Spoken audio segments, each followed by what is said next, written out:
嗨，大家好，我是坦平树。今天是2025年9月10号。这一期我们继续聊聊俄罗斯入侵乌克兰，看一看乌克兰战场上又有什么变化。今天是俄罗斯侵略乌克兰的第1295天，也是乌军进入库尔斯克的第401天。前线共发生156起战斗。俄罗斯媒体每天宣传红军城已经崩溃，俄军已经拿下红军城等等。但目前看显然这个是俄罗斯媒体虚假宣传。实际上从8月份突破红军村防线之后乌军反推5倍于俄军突破地区的土地。乌军的这个总司令谢尔斯基说过，欢迎俄军继续突破。当然，俄军依旧在进攻。俄军从顿涅茨克州再次向西突入这个叫第聂伯罗彼得罗夫斯克，这一次推进距离近10公里。从这个地图上看好像俄军又打出了2个突出部，但是结局都是俄军除了被包围、被歼灭、送人头、被消耗，没有什么太大的意义。这个战争研究所报道说，俄军在这场战争中已经损失破100万。克里姆林宫正在用宝贵的战略资产来换取战术目标，损失巨大，得不偿失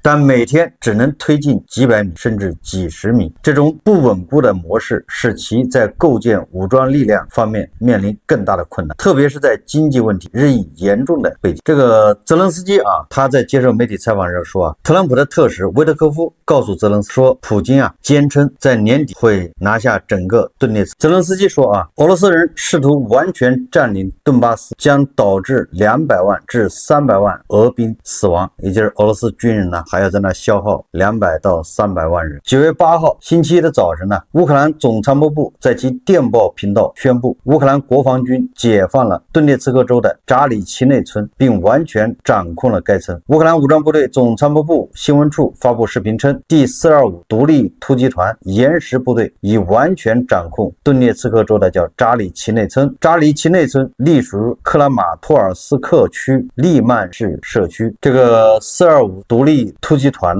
他们自己也公布了作战视频。乌军宣布，在清剿该定居点敌军的行动中，共歼灭47名占领军士兵，另成功俘获13人，这都是425独立团干的。俄罗斯军队对顿涅茨克多布罗皮利亚方向的进攻彻底失败。俄罗斯在这里唯一的成功是向乌克兰国民警卫队亚速营第1军团投降。乌克兰俘虏了至少69名俄军士兵，这还不是全部。这个突发新闻乌军对克里米亚大桥又发动了新一轮的打击首先是在克里米亚前线9月8日凌晨4点，乌克兰军方使用1100公斤炸药爆破克里米亚大桥，但损毁详情仍有待公布。爆炸发生后，克里米亚大桥运营机构立即宣布交通临时中断。几乎同时，位于克里米亚最大港口塞瓦斯托波尔的海域船只通行也被紧急叫停。随后这个乌军用风暴翼巡航导弹打击克里米亚的占领军，也就是俄军克里米亚大桥再次关闭。克里米亚大桥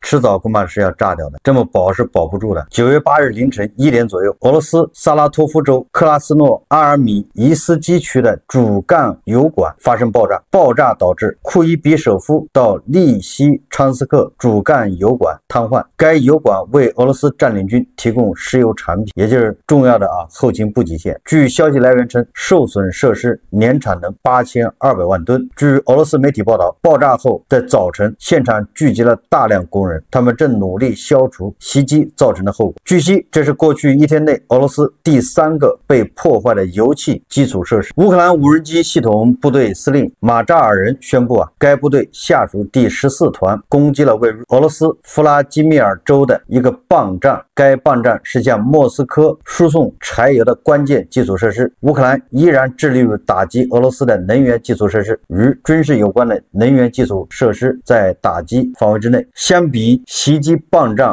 或许是因为报复俄军9月7日夜间到8日凌晨开战以来最大规模的空袭，也就是对基辅对乌克兰发动了这个800多枚无人机和很多枚这个伊斯坎德尔导弹的最大规模的空袭。那么作为报复乌克兰军队和情报部门联手对顿涅茨克地区多个俄罗斯军事目标发起大规模袭击，甚至动用了宝贵的巡航导弹与火烈鸟导弹，还有这个海王星。最主要的是，俄军第41集团军的指挥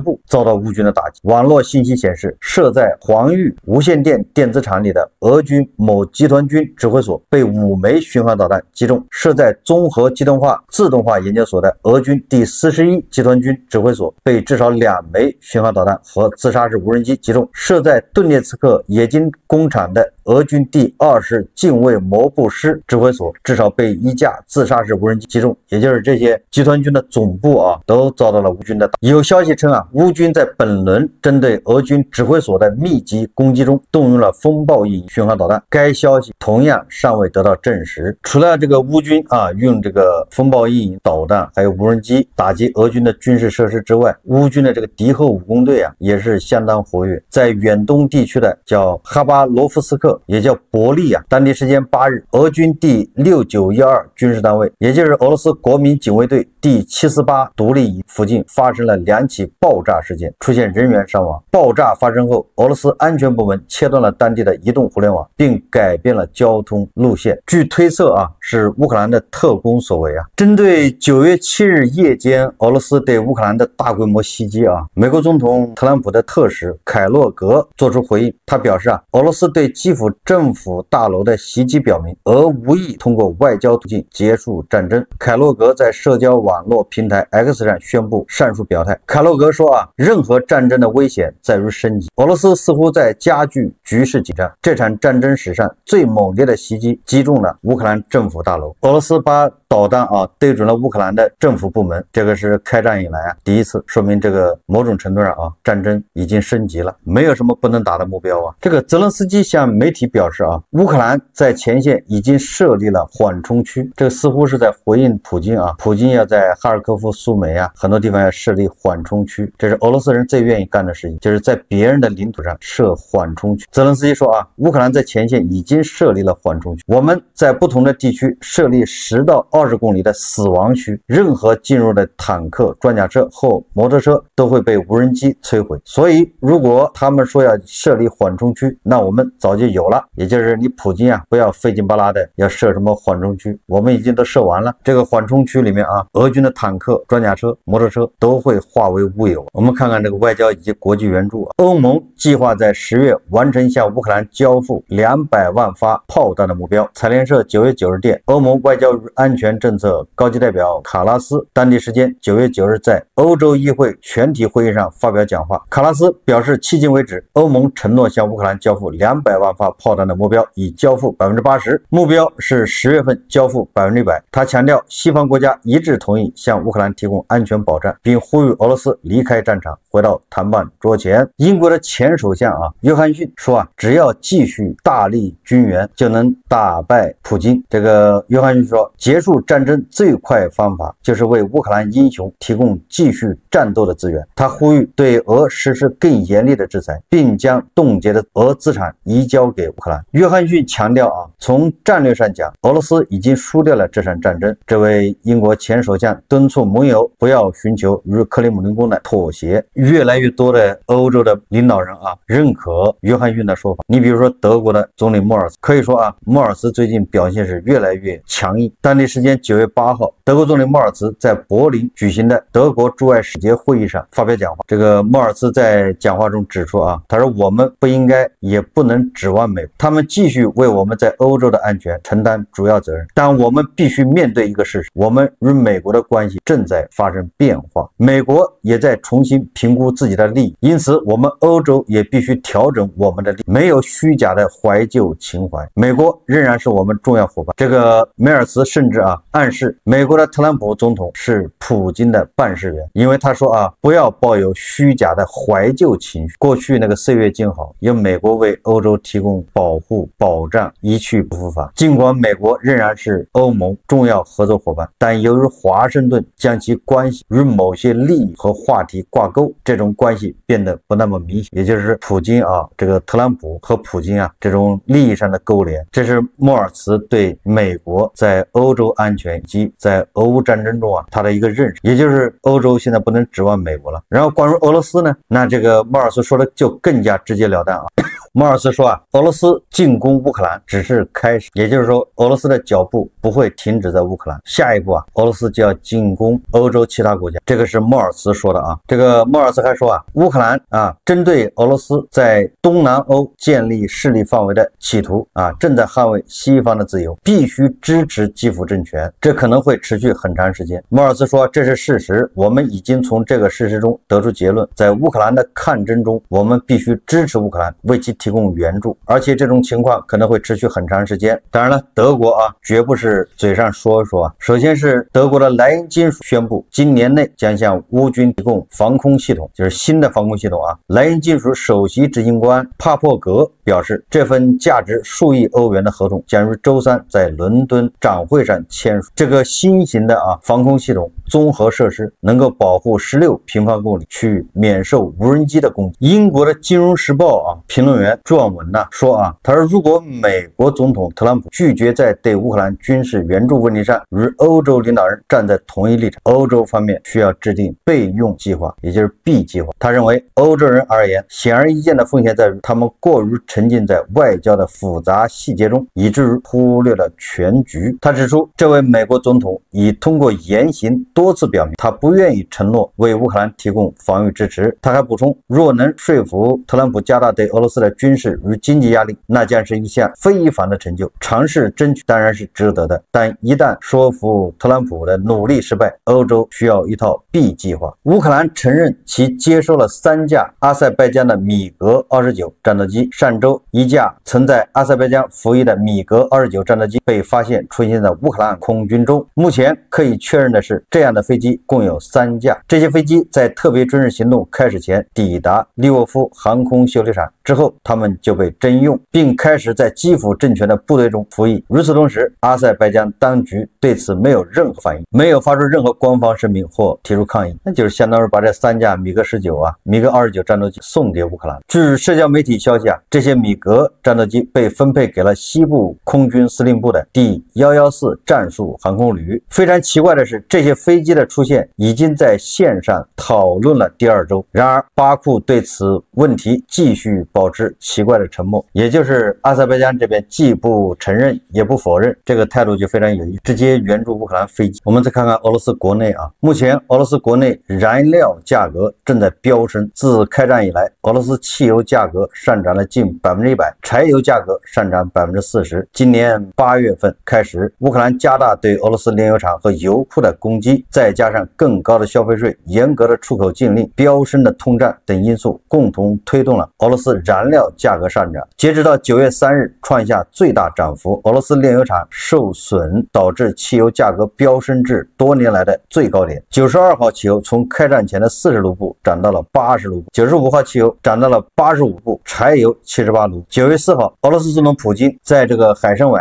参加东方论坛，在这个记者会上，有民众向他反映汽油暴涨的情况。普京表示，远东地区煤炭储量巨大，足够使用1000年。这个普京有意思这个远东地区的俄罗斯人需要开车那个汽车用煤炭，那这个还得从朝鲜引进技术朝鲜有这样的技术它的卡车、汽车烧煤、烧柴。俄罗斯的这个汽油、柴油涨价还是小事最主要的是俄罗斯现在大面积的缺油。根据这个俄罗斯媒体报道俄首都莫斯科的95号汽油出现严重短缺，许多加油站都表示无货可供。相同的情况还出现在海参崴和库页岛一带，能源紧缺的情况正在蔓延。从现场披露的视频看，各地的加油站都排起了长队，鸣笛声与抱怨声此起彼伏。俄方尚未做出进一步回应，但有些俄罗斯的车主甚至表示加到了掺了水的汽油。这是在一个能源大国石油资源丰富的国家，简直是不可想象。这个就是俄乌战争带给俄罗斯人民的。这个继车臣的总统卡特罗夫向普京喊话以后给普京下达 KPI 任务，也就是要吞并整个乌克兰。卡特罗夫说了，他反对一切形式的和谈，这个让普京下不来台